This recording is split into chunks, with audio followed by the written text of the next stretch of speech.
if I want to create a tartan for myself in a modern, ancient, and weathered or muted design, and maybe even hunting, if I want to register them, do I have to pay separate fees for registering every single version of that tartan? Or is it all the same design, but with color variances? So it's only one fee. I mean, at what point are different color tartans becoming different tartans? No, it's all the same.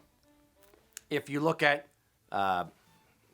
Royal Stewart, there's going to be an entry in the tartan register for Royal Stewart. It's not going to say Royal Stewart Ancient and show one Royal Stewart Modern, Royal Stewart Weathered. It's going to say Royal Stewart.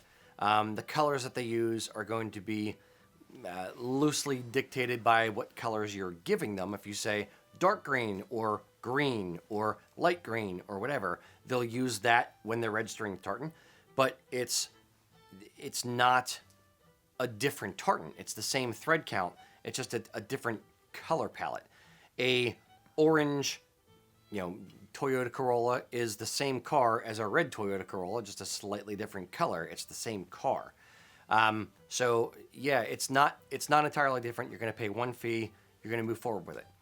The only time where I would say there's going to be a little bit less gray area, so to speak, is when you're looking at something like Isle of Skye, where it's a very exact, this is the color green I want here, this is the color purple, this is the color brown. Or if you're doing a corporate tartan, like if you're Brooks Brothers, and you're saying, this is the Brooks Brothers tartan. It's this Pantone shade of blue, this Pantone shade of gray, whatever. If you define it very, very, very narrowly, then they will register it narrowly.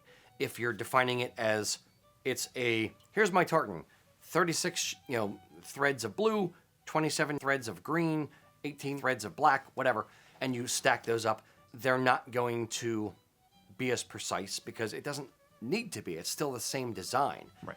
Where it comes to life in the weaving, that's where you have the gray area, that's where you have the play, that's where you can say, I want an ancient color palette, a modern color palette, a weathered color palette. That's where you can really get artistic with it. But in the registration of it, it's just a matter of the color or a little bit of a dark red versus red or something like that. Mm-hmm. Does that make sense? Yeah, because basically the one color and the thread count is the heraldic code for the tartan. Everything else is kind of personal, artistic interpretation. Yep. Unless you specify otherwise, like you said. Exactly. So yeah, if you're designing a tartan, go for it. Don't worry about the color variations till after you're done.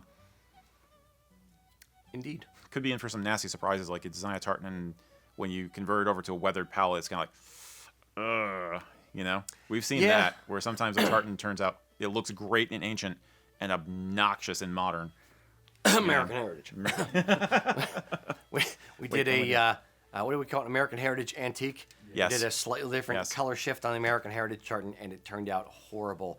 I was like, yeah, it looks great. It looked great in the CAD design. We got the cloth in, and I put it out. I actually got halfway through a kilt for myself, and I'm like, yeah, I'm never going to wear this.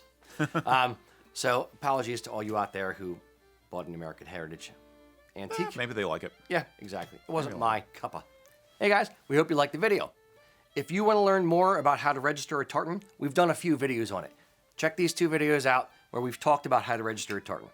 If you like what we're doing with our channel, please give us a thumbs up, and remember, subscribe and hit the bell to be notified when we come out with new videos.